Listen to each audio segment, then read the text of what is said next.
Good morning बच्चों। आज हम बात करेंगे शिक्षा निदेशालय राष्ट्रीय राजधानी क्षेत्र दिल्ली द्वारा प्रकाशित कार्यपत्रक या वर्कशीट संख्या 15 जो पाठ 2 व्यापार से साम्राज्य तक से लिया गया है और विषय सामाजिक विज्ञान कक्षा 8। यहाँ पे विद्यार्थी अपना नाम लिखेंगे, यहाँ पे अपने कक्षा अध्यापक का नाम लिखेंगे। यह वर्कशीट 16/11/2020 का है। आज की वर्कशीट का जो टॉपिक है नए शासन की स्थापना और कंपनी की फौज। तो नए शासन की स्थापना गवर्नर जनरल वारेन हेस्टिंग्स, जिनका कार्यकाल 1773 से 1785 तक रहा, उन बहुत सारे महत्वपूर्ण व्यक्तियों में से था जिन्होंने कंपनी की ताकत फैलाने में अहम भूमिका अदा की, मतलब मुख्य भूमिका अदा की। कंपनी का मतलब यहाँ पे ब्रिटिश ईस्ट इंडिया कंपनी से है। वारेन हेस्टिंग्स के समय तक आते आते कंपनी ने न केवल बंगाल बल्कि मुंबई, जिसे वर्तमान में बम्बई पहले कहते थे अब मुंबई कहते हैं, और मद्रास, चेन्नई का दूसरा नाम मद्रास है, में भी सत्ता हासिल कर चुकी थी। जो ईस्ट इंडिया कंपनी थी बंगाल के साथ साथ उन्होंने बम्बई और मद्रास में भी सत्ता हासिल कर ली थी। ब्रिटिश इलाके मोटे तौर पर प्रशासकीय इकाइयों में बटे हुए थे जिन्हें प्रेसिडेंसी कहा जाता था। जो ब्रिटिश मतलब ब्रिटेन के जो इलाके थे भारत में, वो प्रेसिडेंसी के रूप में बटे हुए थे। प्रशासकीय इकाई मतलब जहाँ पे एडमिनिस्ट्रेटिव कार्य किए जाते हैं, प्रशासन से संबंधित निर्णय लिए जाते हैं, वो उन यूनिट्स में बटे हुए थे। तो उस समय 3 प्रेसिडेंसी थी, पहली बंगाल, दूसरी मद्रास या चेन्नई, तीसरी बम्बई या मुंबई। प्रत्येक का शासन जो है गवर्नर के पास होता था। प्रत्येक प्रेसिडेंसी का जो शासन व्यवस्था है वो गवर्नर के पास होती थी। सबसे ऊपर गवर्नर जनरल होता था। प्रथम गवर्नर जनरल जो थे वारेन हेस्टिंग्स ने कई प्रशासकीय सुधार किए। न्याय के क्षेत्र में उसके सुधार खास तौर से उल्लेखनीय थे। जो न्याय के क्षेत्र में हेस्टिंग्स ने जो सुधार किए थे वो काफ़ी प्रमुख थे। 1772 से एक नई न्याय व्यवस्था स्थापित की गई। इस व्यवस्था में प्रावधान किया गया कि हर जिले में 2 अदालतें होंगी, फौजदारी अदालत और दीवानी अदालत। दीवानी अदालतों के मुखिया यूरोपीय जिला कलेक्टर होते थे। मौलवी और हिंदू पंडित उनके लिए भारतीय कानून की व्याख्या करते थे। जो मौलवी होते थे और हिंदू पंडित होते थे, मुसलमानों में जो धार्मिक क्रियाकलाप कराते हैं उन्हें मौलवी कहते हैं, और हिंदू पंडित उनके लिए जो भारतीय कानून थी उसकी व्याख्या करते थे। फौजदारी अदालतें अभी भी काजी और मुफ्ती के ही अंतर्गत थी। काजी मुसलमानों में जो निकाह वगैरह कराते हैं मस्जिद में, उन्हें काजी कहते हैं। इसी प्रकार से धार्मिक जो कार्य काजी और मुफ्ती के अंतर्गत ही होते थे, लेकिन वे भी कलेक्टर की निगरानी में ही काम करते थे। हिंदू कानूनों में समरूपता का मतलब एक रूपता लाने के लिए 1775 में 11 पंडितों को भारतीय कानूनों का एक संकलन मतलब कोई चीज एकत्रित की जाती, इकट्ठा किसी चीज को किया जाए तो उसे संकलन कहते हैं। कानूनों का एक संकलन तैयार करने का काम सौंपा गया। एन बी होलहेड ने इस संकलन का अंग्रेजी में अनुवाद किया। 1778 तक यूरोपीय न्यायाधीशों के लिए मुस्लिम कानूनों की भी एक संहिता तैयार कर ली गई। 1773 के रेगुलेटिंग एक्ट के तहत एक नए सर्वोच्च न्यायालय की स्थापना की गई। इसके अलावा कलकत्ता, जिसे वर्तमान में कोलकाता कहते हैं, कलकत्ता में अपीलीय अदालत सदर निजामत अदालत की भी स्थापना की गई। एक अपीलीय अदालत जहाँ पे अपील कर सकते हैं किसी छोटे कोर्ट के खिलाफ, उस अदालत का नाम सदर निजामत रखा गया। भारतीय जिले में कलेक्टर का भारतीय जिले में कलेक्टर सबसे बड़ा पद होता था। ओहदा मतलब पद। तो भारतीय जो जिले थे उसमें कलेक्टर जो है सबसे बड़ा पद होता था। जैसा कि नाम से ही पता चलता है, कलेक्टर का मुख्य काम जो था, मेन कार्य क्या था, लगान कर जो होते हैं, टैक्सेस जो होते हैं। कलेक्टर का मुख्य काम लगान और कर इकट्ठा करना तथा न्यायाधीश मतलब जज, पुलिस अधिकारियों व दरोगा की सहायता से जिले में, पहले अब तो नहीं है, वर्तमान में दरोगा सिस्टम समाप्त हो गया है, पहले दरोगा होते थे, पुलिस अधिकारियों व दरोगा की सहायता से जिले में कानून व्यवस्था बनाए रखना होता था। कलेक्टर का कार्यालय कलेक्ट्रेट सत्ता और संरक्षण का नया केंद्र बन गया था, जिसने पुराने सत्ता केंद्रों को हाशिए पर ढकेल दिया। हाशिए मतलब एक तरफ कर दिया, किनारे पे कर दिया। कंपनी की फौज। अब बात करते हैं हम यहाँ पे जो टॉपिक है जो कंपनी की फौज। तो अंग्रेज अपनी सेना को सिपोय या सिपाही आर्मी कहते थे, सिपाही भी कहते थे, सिपाही भी कहते थे। तो अंग्रेज अपनी सेना को सिपोय आर्मी कहते थे।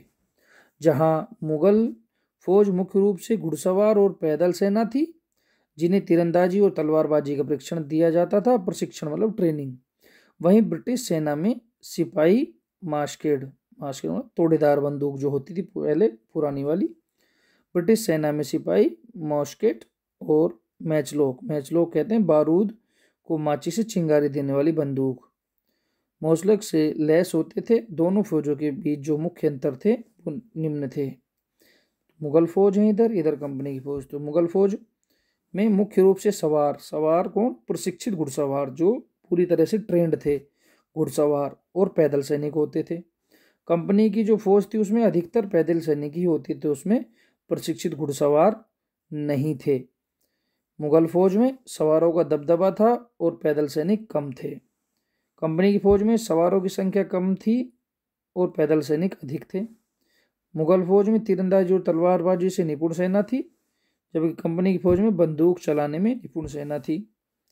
मुगल फौज में विशाल पेशेवर प्रशिक्षित सेना नहीं, विशाल मतलब बड़ी संख्या में, पेशेवर प्रशिक्षित मतलब पूरी तरह से ट्रेंड सेना नहीं थी। आवश्यकता पड़ने पर ग्रामीण सशस्त्र किसान भी सैनिक, जब आवश्यकता पड़ती थी, युद्ध वगैरह की आवश्यकता होती थी, जो किसान लोग थे उनको भी शस्त्र दे दिए जाते थे। कंपनी की फौज में सिपाहियों को यूरोपीय ढंग का अभ्यास और अनुशासन, पेशेवर और प्रशिक्षित सेना।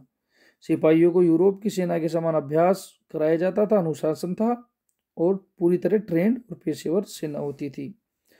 अनुशासित और पेशेवर सिपाहियों की सेना खड़ी करने के चक्कर में अंग्रेज कई बार जाति और समुदाय की भावनाओं को नज़रअंदाज कर देते थे, पर सिपाही किसी न किसी समुदाय के सदस्य तो थे ही। अपने जीवन और अपनी पहचान के एहसास में आने वाले बदलाव को सिपाहियों ने किस रूप में देखा, यह 1857 के विद्रोह में स्पष्ट झलकता है। जो 1857 की क्रांति हुई थी उसमें स्पष्ट झलकता है। व्यापार से साम्राज्य तक नामक इस पाठ के सारांश के रूप में हम कह सकते हैं कि ईस्ट इंडिया कंपनी एक व्यापारिक कंपनी से बढ़ते बढ़ते एक भौगोलिक औपनिवेश शक्ति बन गई। जो ईस्ट इंडिया कंपनी शुरू में व्यापार करने के पर्पज से भारत में आई थी, लेकिन अब एक बहुत बड़ी शक्ति बन गई थी। उन्होंने भारत के बहुत से भूभाग पर अपना कब्जा कर लिया था। 19वीं सदी की शुरुआत में नई भाप तकनीक के आने से प्रक्रिया और तेज हुई और अब केवल 3 हफ्तों में जहाज की यात्रा से भारत पहुंचा जा सकता था। ब्रिटेन से भारत सिर्फ 3 हफ्तों की यात्रा में पानी के जहाज से पहुंचा जा सकता था। तो ज़्यादा से ज़्यादा अंग्रेज और उनके परिवार भारत जैसे दूर देश में भी आने लगे। 1857 तक भारतीय उपमहाद्वीप के 63% भूभाग और 78% आबादी पर कंपनी का सीधा शासन स्थापित हो चुका था। देश के शेष भाग और आबादी पर कंपनी का अप्रत्यक्ष प्रभाव था। अब ब्रिटेन में बैठे बैठे वो शासन कर रहे थे। अप्रत्यक्ष प्रभाव का मतलब ये था। इस प्रकार व्यापारिक स्तर पर ईस्ट इंडिया कंपनी इस पूरे भारत को अपने नियंत्रण में ले चुकी थी। अब इस वर्कशीट से संबंधित कुछ प्रश्न उत्तर है। पहला प्रश्न, प्रेसिडेंसी का क्या अर्थ था? 3 प्रेसिडेंसी कौन कौन सी थी?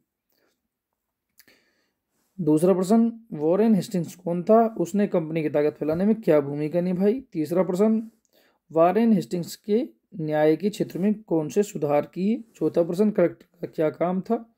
पांचवा प्रश्न, मुगल फौज और कंपनी की फौज में कोई 2 अंतर लिखिए। मुगल फौज और कंपनी की फौज में कोई 2 अंतर लिखिए। छठा प्रश्न, सोच कर लिखिए भारतीय जनता सिपाही ग्रुप कंपनी में काम क्यों करती थी? तो इसके हम क्वेश्चन आंसर देखते हैं बच्चों। अब यहाँ पे देखेंगे इसके क्वेश्चन आंसर। इसके क्वेश्चन आंसर देखने के लिए ये देखिए यहाँ इसके क्वेश्चन आंसर दिए गए। पहला प्रश्न है प्रेसिडेंसी क्या अर्थ था? 3 प्रेसिडेंसी। तो ब्रिटिश इलाके मोटे तौर पर प्रशासकीय इकाइयों में बटे हुए थे। ये बैठे नहीं बेटे, बटे हुए थे। बटे हुए थे जिन्हें प्रेसिडेंसी कहा जाता था। उस समय 3 प्रेसिडेंसी थी, बंगाल, मद्रास और मुंबई।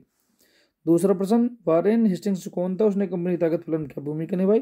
तो वारेन हेस्टिंग्स 1773-1785 तक भारत में गवर्नर जनरल था। ये भारत में पहला गवर्नर जनरल था। प्रथम गवर्नर जनरल भारत ने कई प्रशासनिक सुधार किए। हेस्टिंग्स के समय तक आते आते अंग्रेजी कंपनियों ने न केवल बंगाल बल्कि बंबई और मद्रास में भी सत्ता हासिल कर ली थी। तीसरा प्रश्न, वारेन हेस्टिंग्स ने न्याय के क्षेत्र में कौन सुधार किए? तो वारेन हेस्टिंग्स ने 1772 में नई न्याय व्यवस्था स्थापित की। इस व्यवस्था में प्रावधान किया गया कि हर जिले में 2 अदालतें होंगी, फौजदारी अदालत और दीवानी अदालत। चौथा प्रश्न, कलेक्टर का क्या काम था? तो कलेक्टर का मुख्य काम लगान और कर इकट्ठा करना तथा न्यायाधीशों, पुलिस अधिकारियों व दरोगा की सहायता से जिले में कानून व्यवस्था बनाए रखने का कार्य होता था। पांचवा प्रश्न, मुगल फौज और कंपनी की फौज में कोई 2 अंतर लिखिए। तो अंतर, तो मुगल फौज, फोर्स या फौज एक ही बात होती है। मुगल फौज, पहला अंतर, मुख्य रूप से सवार थे, जो घुड़सवार होते थे, प्रशिक्षित और पैदल सैनिक। दूसरा, मुगल फौज में सवारों का दबदबा था, पैदल सैनिक कम थे। कंपनी की फौज में अधिकतर पैदल सेना थी। दूसरा पॉइंट, सवारों की संख्या कम थी और पैदल सैनिक अधिक थे। छठा प्रश्न, सोच कर लिखिए कि भारतीय जनता सिपाही ग्रुप में कंपनी में काम करने के लिए काम क्यों करती थी? तो देखिए, ब्रिटिश सरकार भारतीयों से अधिक कार्य करवाना चाहती थी, इसलिए ब्रिटिश सरकार भारतीय लोगों को अपनी सेना में काम देती थी। भारतीय लोग अत्यधिक मेहनत करते थे, पढ़े लिखे कम होते थे, इसके कारण वे भारतीय सेना में काम करने को वो मजबूर थे। तो प्यारे बच्चों, ये आपकी सीट आज की समाप्त होती है। धन्यवाद बच्चों।